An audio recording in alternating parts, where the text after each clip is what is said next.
first thing Evelyn Carter noticed was the silence. Not the soft ambient silence of a city at 3 in the morning, or the muffled quiet of a penthouse insulated by money and glass. This was something older, something absolute, the kind of silence that existed before people named things, before roads were carved into stone, before anyone thought it wise to drive a German-engineered sedan through the Cascade Mountain Range in late November with a nor'easter already chewing through the forecast. She had ignored the forecast. She ignored most things that inconvenienced her schedule.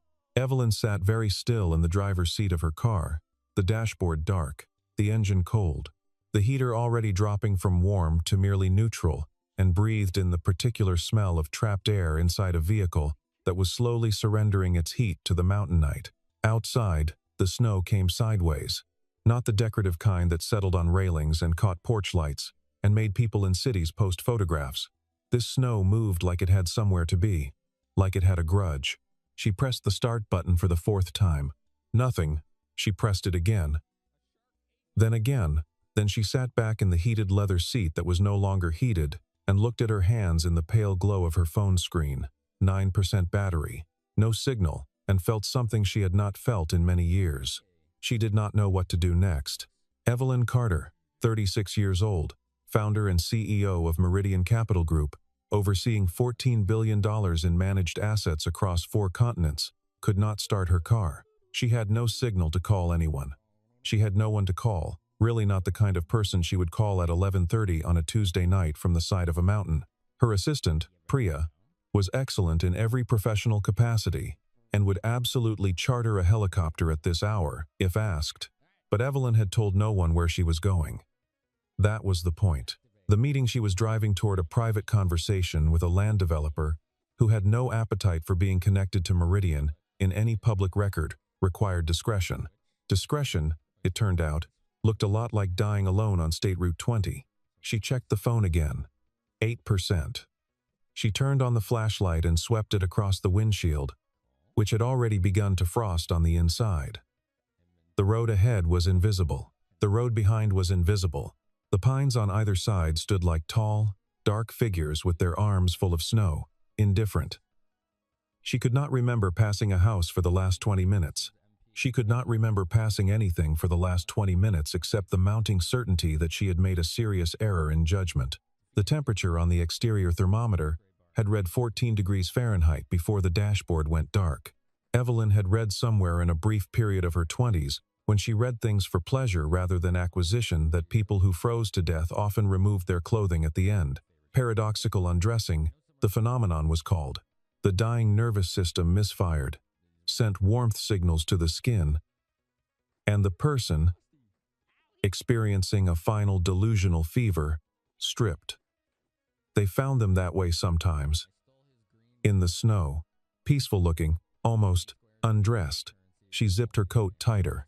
She was not going to undress. She was not going to die on a mountain in Washington state with 9 now 8% battery and an unsigned NDA in her briefcase. She had built a company from a borrowed desk in a shared workspace in Seattle 11 years ago. She had survived a hostile acquisition attempt, a board mutiny, and 3 years of her own obsessive doubt. She was not going to be beaten by weather. She was, however, going to admit that she needed help. She pushed open the door. The wind hit her like a living thing, immediate and personal, as if the mountain had been waiting for her to step out.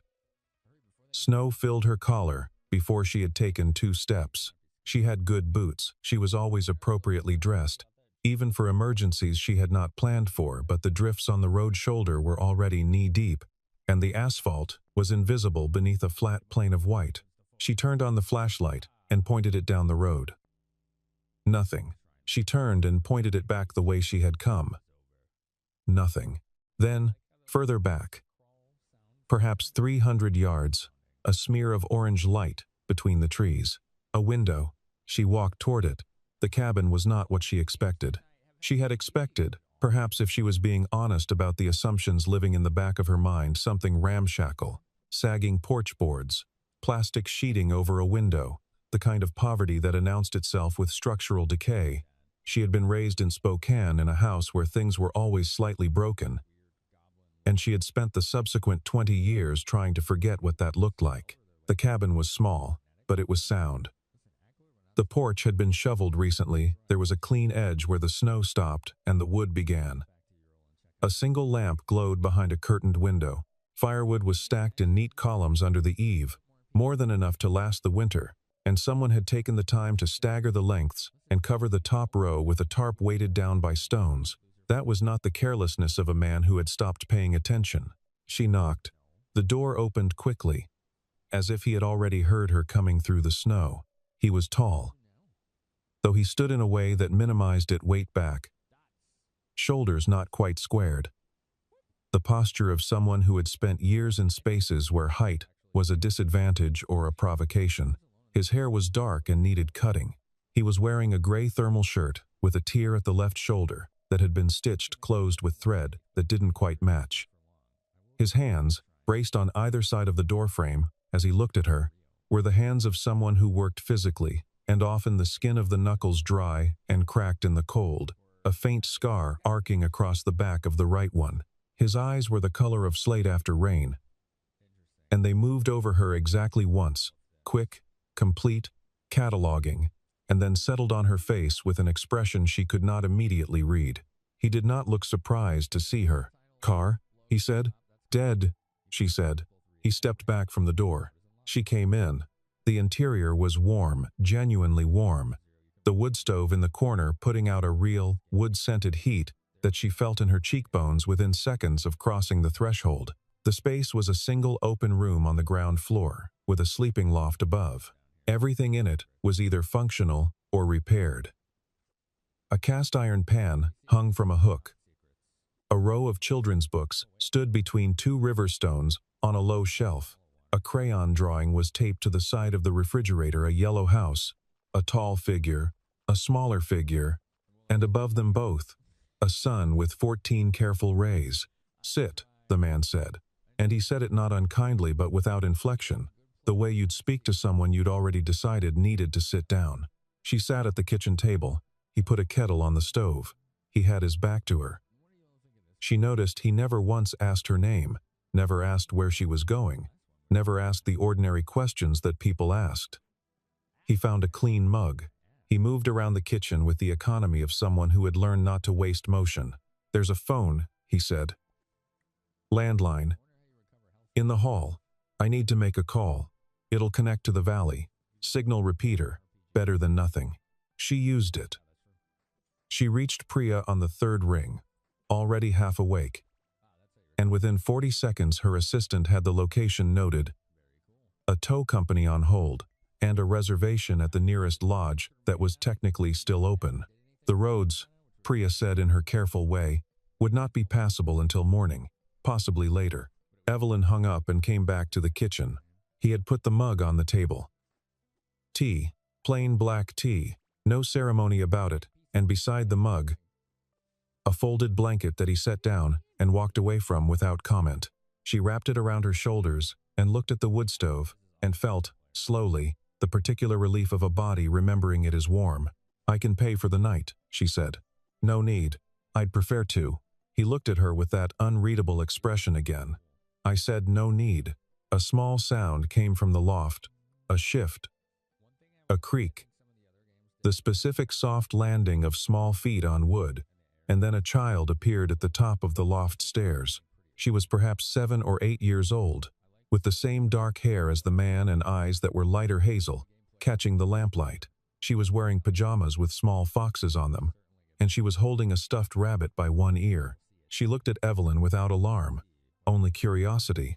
"Dad," she said, "there's a lady." "I see her," he said. "Why is she here?" Her car stopped. She needed somewhere warm. The girl considered this with the gravity of someone working through a logic problem.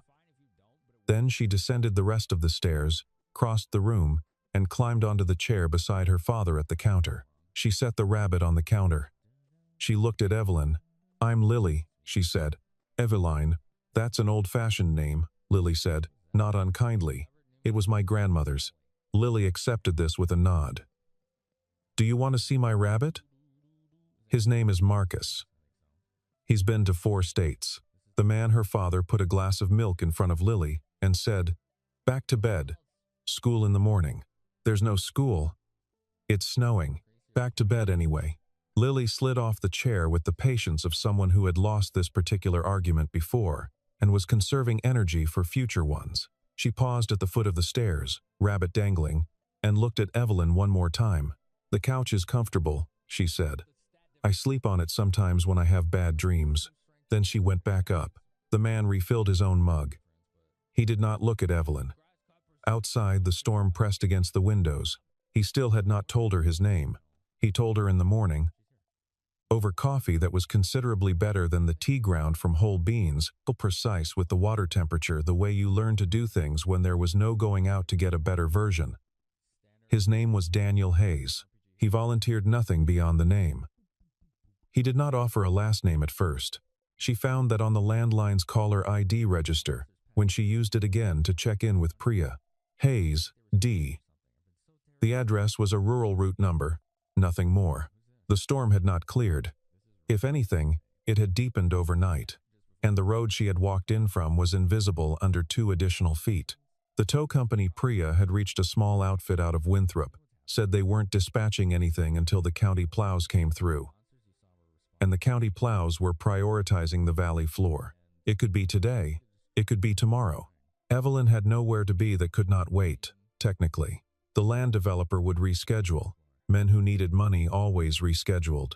She called Priya, gave instructions for the 3 meetings that needed to be moved, and then sat with her coffee at Daniel's kitchen table and looked out the window at a world that had been reduced to white and gray and the dark vertical lines of the pines.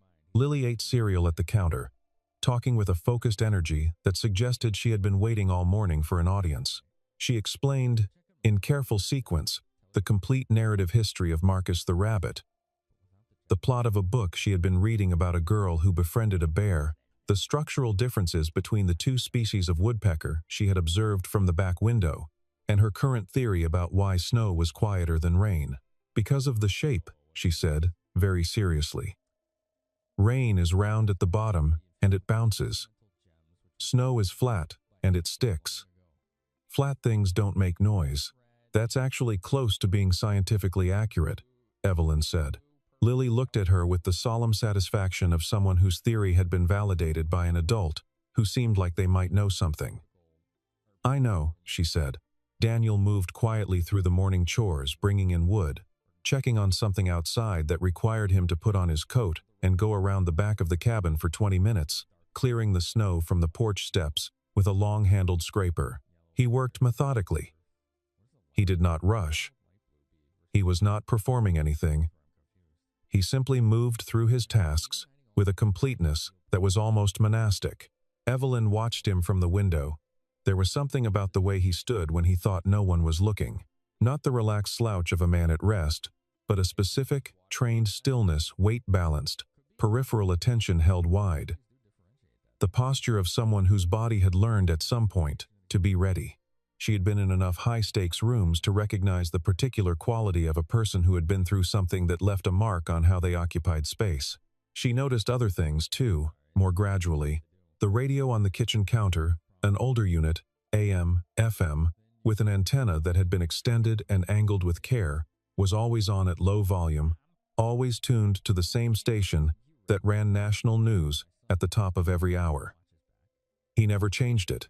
When the news came on, his movements slowed almost imperceptibly, not stopped, slowed.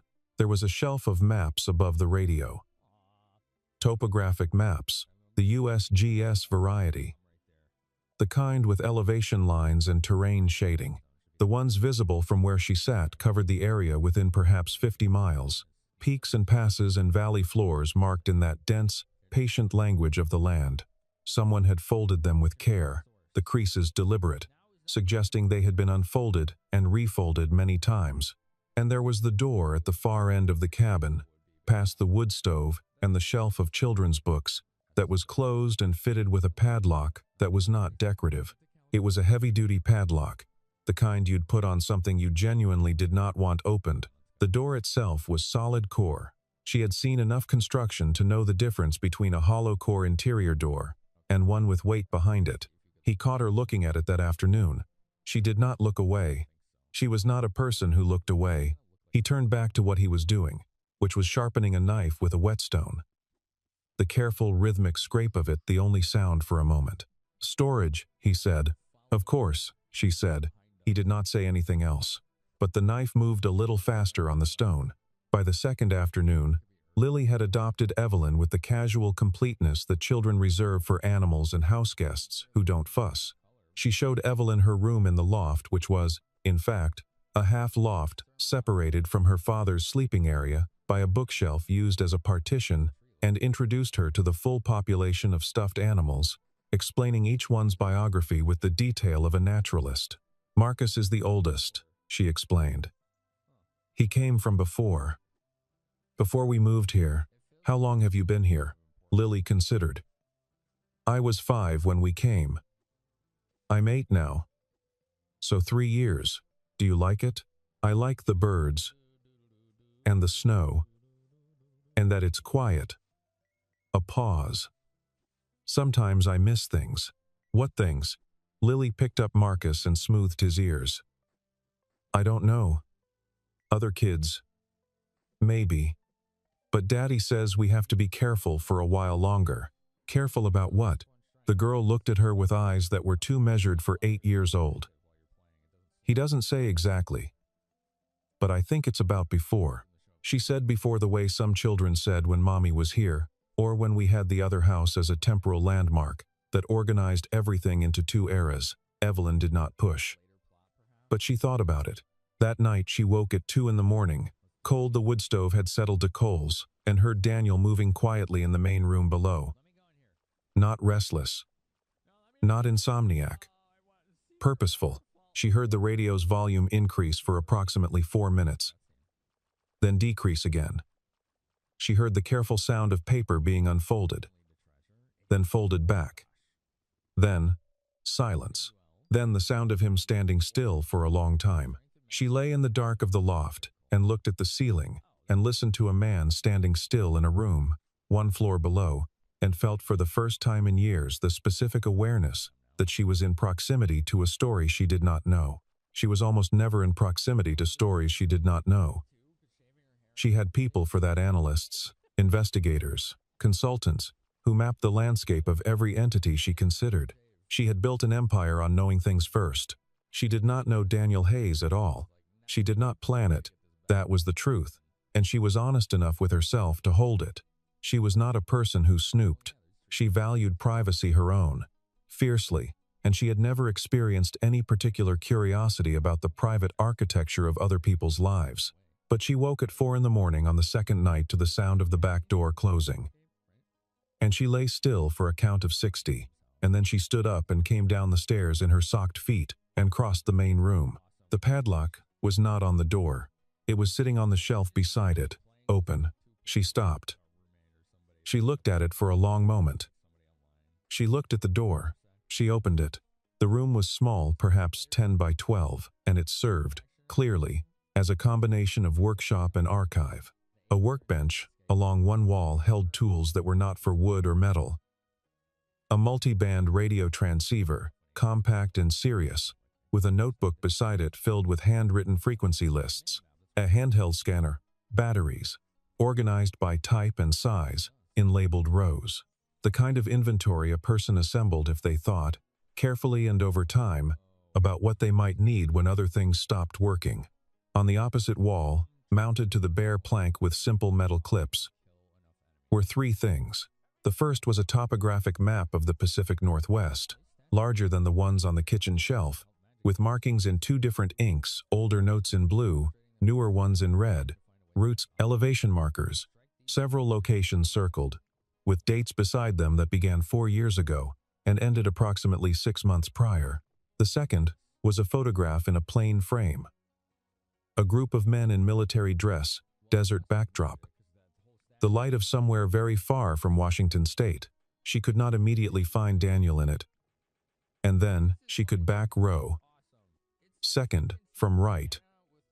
Younger, by what looked like a decade, standing with a particular straight-backed ease, she now recognized as his natural posture when he was not managing it. There were names written in pen along the bottom edge. She read them in the dim light from the main room. 8 names, 6 of them had lines drawn through them in red. She stood with that information for a moment. The third thing was a file folder, and it was this that changed everything. It was thin, perhaps a dozen pages, and the top sheet was a government form. She recognized the format, if not the specific classification. Meridian had enough defense contractors in its portfolio that she had seen the language before. The name on the form was Hayes, Daniel R. The date of the form was 4 years and 3 months ago. In the field marked Status, someone had typed Deceased. Below that, someone had stamped in red ink, Record sealed. She turned the page. She did not have time to read further because she heard his footsteps on the back porch, and she put the folder exactly where she had found it, and she stepped back through the door and was 3 steps toward the staircase when the back door opened. He saw her immediately. He was good at seeing. He looked at the open door of the room. He looked at her. He set down whatever he had been carrying. She registered it peripherally, as a covered crate, and he was very still for a long moment in the way that she had come to recognize as his version of intense activity. "I opened the door," she said. "I'm not going to pretend otherwise. What did you see?" "Enough." He crossed the room to the doorway and looked inside for a moment. Checking. Assessing what she had been able to read and what she hadn't. Then he pulled the door closed and turned to face her. "Sit down," he said. "You keep saying that. You keep needing to," he said, and there was no cruelty in it, only an honesty that she found, despite herself, bracing.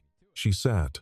He stood at the wood stove and added 2 pieces of wood without looking at her, and when the door was latched, he turned and crossed his arms and looked at the floor for a moment with an expression she could not categorize because it was not anger and not fear and not resignation. It was something more complicated, the look of a person calculating how much truth a situation requires. "The document says, 'I'm dead,'" he said. "That's accurate, as far as the relevant parties are concerned. I've been officially deceased for 4 years, 2 months, and 17 days. Why? Because being alive was not survivable. For Lily, she waited. He sat now, on the other side of the table. And he spoke in the measured way of someone who had rehearsed this inside his own head many times but never said it aloud. He had been a member of a Tier 1 Special Operations Unit. He did not name it, and she did not ask him to. He had been, by his own account without vanity, very good at his job for 11 years. The last 18 months of his active service had been spent embedded with a unit conducting operations in coordination with a private defense contractor called Arbor Group. The contract was classified. The operations were classified. He had done classified things before, and he had slept adequately afterward. What Arbor Group had asked him to do in the final 8 months of that contract was not something he slept after. He stopped at that point. He looked at the wood stove. "You don't need the specifics," he said. "The specifics are the kind of thing that follows you." She understood that he meant follows her, not him. "When I refused a direct order," he continued, "and documented what I was witnessing, there were 2 possible outcomes. The first was that I would be used to close the loop on the documentation, meaning the documentation, and I would disappear together. The second was that I disappeared first. You chose the second. A man I trusted chose it for me. He had 48 hours to arrange things. The paperwork came through a week after Lily and I were already in the mountains." He paused. "He's one of the names with a line through it." The fire crackled. "The others? Some died naturally, some didn't. 2 of the 6 were members of my unit who knew what I knew. The timing of their deaths is not something I choose to regard as coincidence." She looked at the table. "So someone is still." "Yes." "How long have you known where they are?" "I've known they were somewhere," he said carefully. "I didn't know the specifics until recently. The radio traffic I've been monitoring picked up a pattern 2 months ago that I recognized. They're closer than they've been." "How much closer?" He looked at her then, a direct, unwavering look that she held without blinking, and she understood from the particular quality of his stillness that he had not planned to tell her any of this, that something had made him decide in the last 60 seconds to stop performing the fiction of storage and say the true thing instead. "Close enough that I've been planning to move Lily," he said. "Before the spring thaw. I was going to wait until I had enough to choose the right direction. And now someone knows you're here, she said. A woman who can't leave until the road's clear, he said, not accusingly. Yes. They looked at each other across the kitchen table while the storm pushed at the windows. I'm not going to tell anyone, she said. You don't know enough about the situation to make that commitment intelligently. I know enough, she said. I've dealt with people who disappear others for the sake of clean paperwork. I've had to clean up messes left by defense contractors before. Not this kind, but the shape is familiar. And I know that a man who stacks his firewood in the dark and keeps his daughter's rabbit's full travel history and makes coffee at the correct temperature is not the kind of person I'm inclined to hand to anyone. He was quiet for a moment. That's a very strange basis for trust, he said. Most real trust is. She had been at the cabin for 3 days when they came. She heard at first the particular sound of a vehicle in four-wheel drive on a plowed road, close enough to be on the county access road that ran within half a mile of the cabin. It was mid-morning, and Lily was in the loft with her books, and Daniel was at the kitchen table with the radio on, and Evelyn saw his head lift from the mug he'd been holding. He was already moving before she had fully processed that something was wrong. He was at the window, looking out through a narrow angle of curtain. Then he was at the door of the back room. The padlock was off now, she had noticed. It had been off since the night of their conversation, and he came out with 2 things: a pre-packed bag that he set by the back door and a radio handset that he clipped to his belt. How many people know you're here? He said. He was not panicked. His voice was the same voice that had said sit down and no need, and had spoken about 11 years of service with the tone of a man giving a weather report. Priya, my assistant, only her.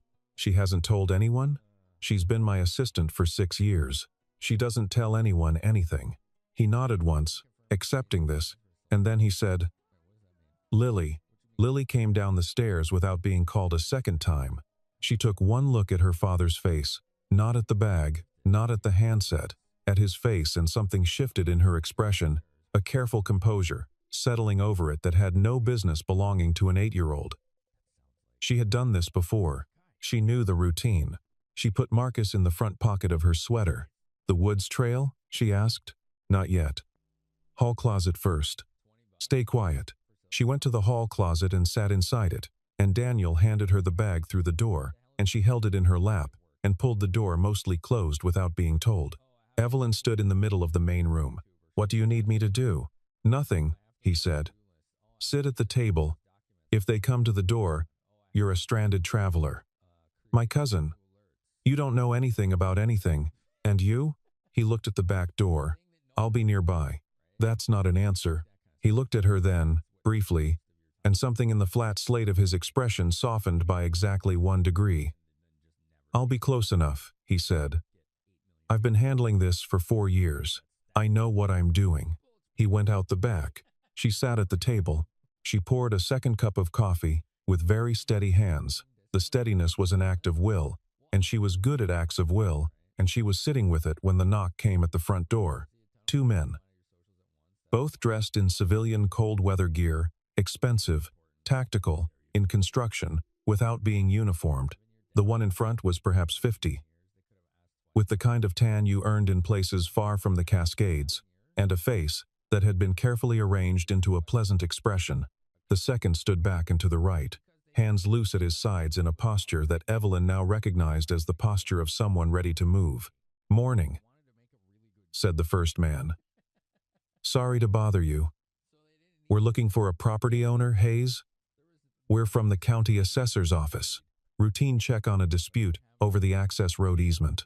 Evelyn smiled with the precise warmth of someone who has spent 11 years in boardrooms with people who were lying to her face. Oh, that, she said. My cousin mentioned something about that. He had to go into Winthrop this morning. Road's just cleared enough. I don't know when he'll be back. I'm just here watching the place. The man looked past her. His eyes moved quickly around the visible interior.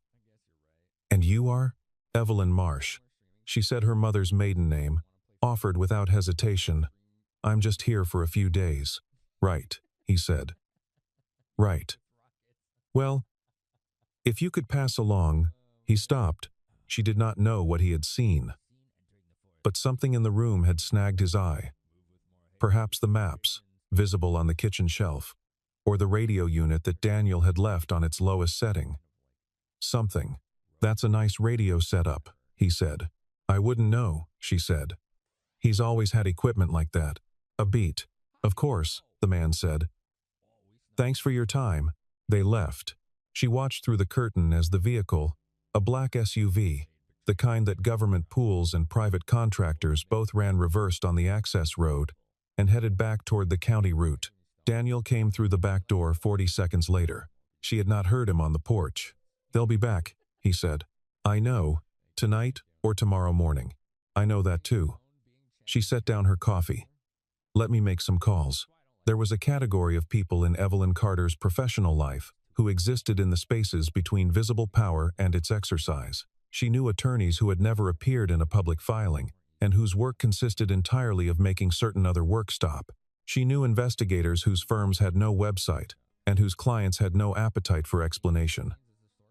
She knew 3 people, specifically, who had navigated the overlap between military contracting and civil accountability in ways that had produced results. She used the landline.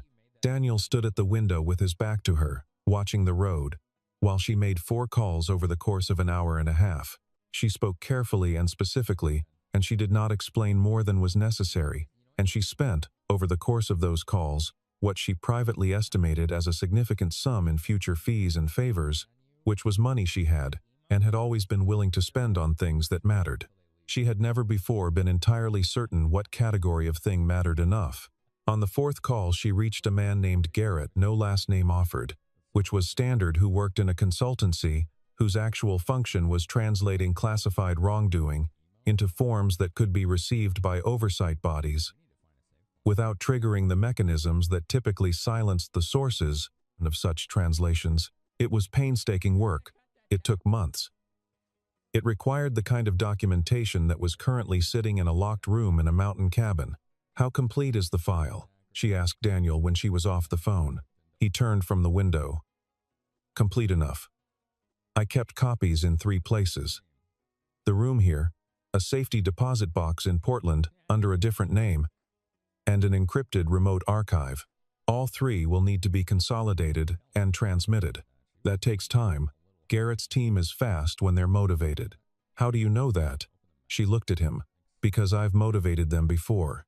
Different situation. A pharmaceutical contractor hiding trial data. But the underlying architecture is the same. They'll need 6 to 8 weeks to build the framework.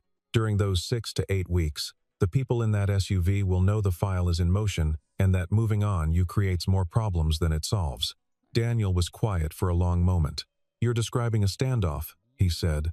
"I'm describing the beginning of the end of one," she said. "There's a difference."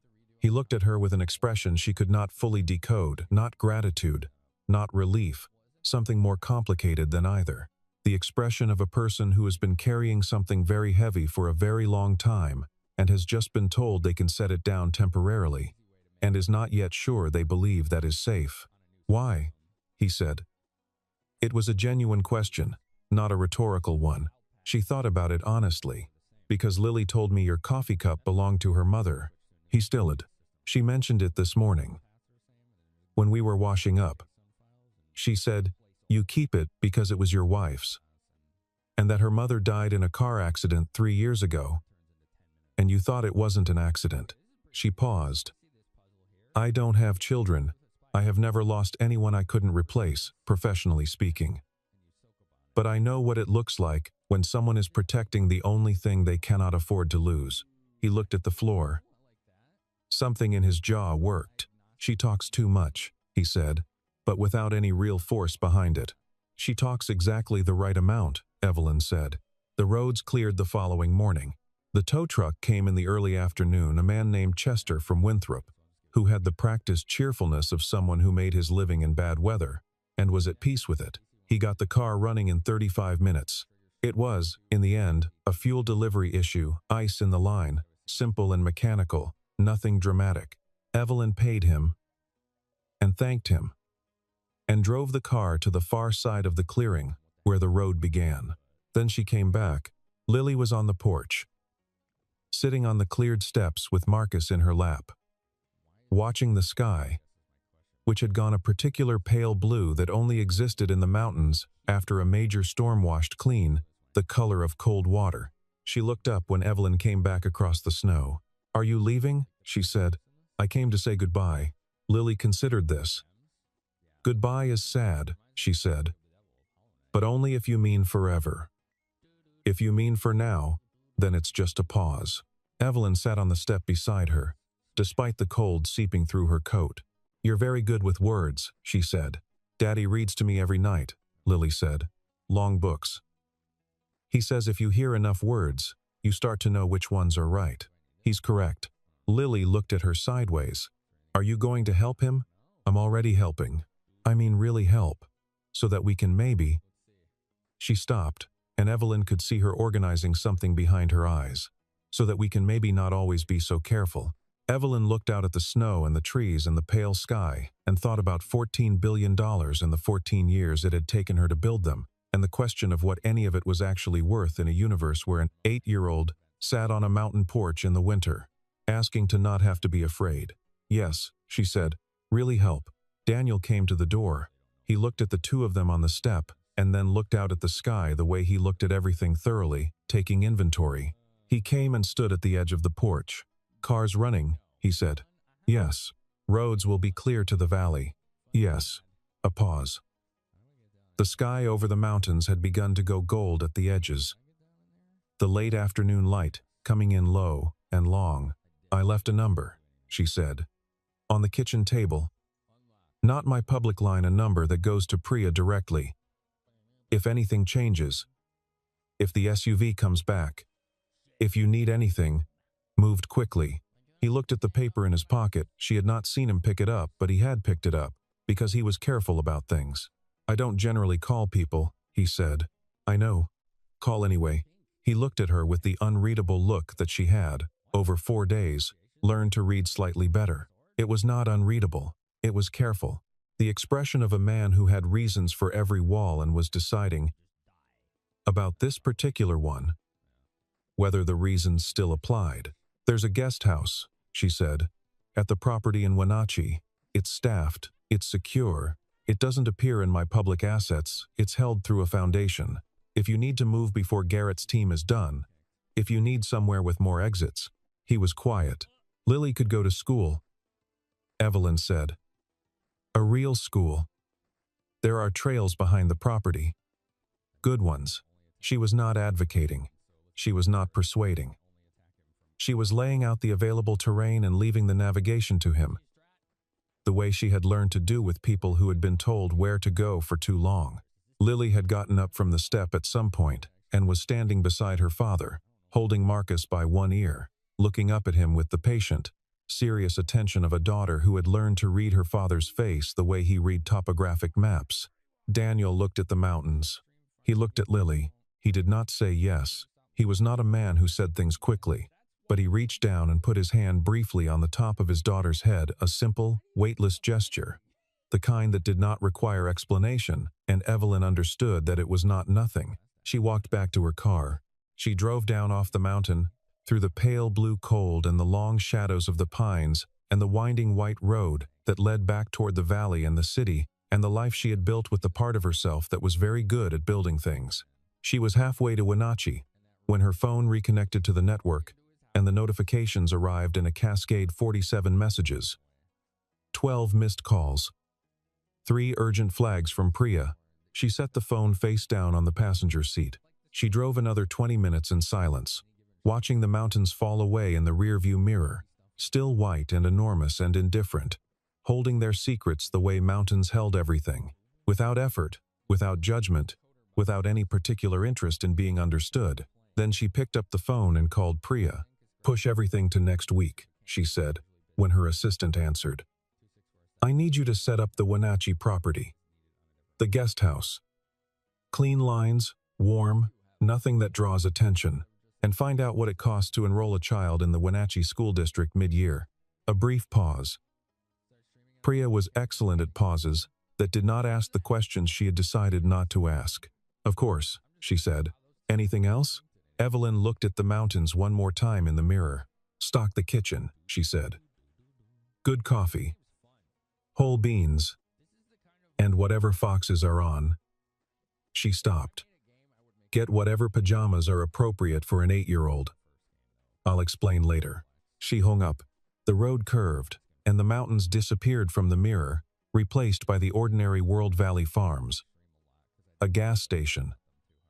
The first cell tower, the returning density of signals from a world that ran on connectivity and noise, and the constant forward pressure of things that needed doing. She drove into it, and somewhere behind her, in a small cabin, at the edge of the storm's clearing, a man stood on a porch and watched the mountains and turned a folded piece of paper slowly in his hands.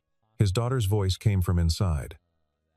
She was telling Marcus something, explaining some piece of the world she had worked out for herself, her clear voice carrying in the cold air with the particular confidence of a child who has been listened to. He did not make decisions quickly, but he had already stopped arguing with this one. He folded the paper precisely in half and put it in his chest pocket, close, and went inside to where his daughter was, and closed the door gently on the white and the cold and the vast indifferent silence of the mountain, which had held its secrets long enough.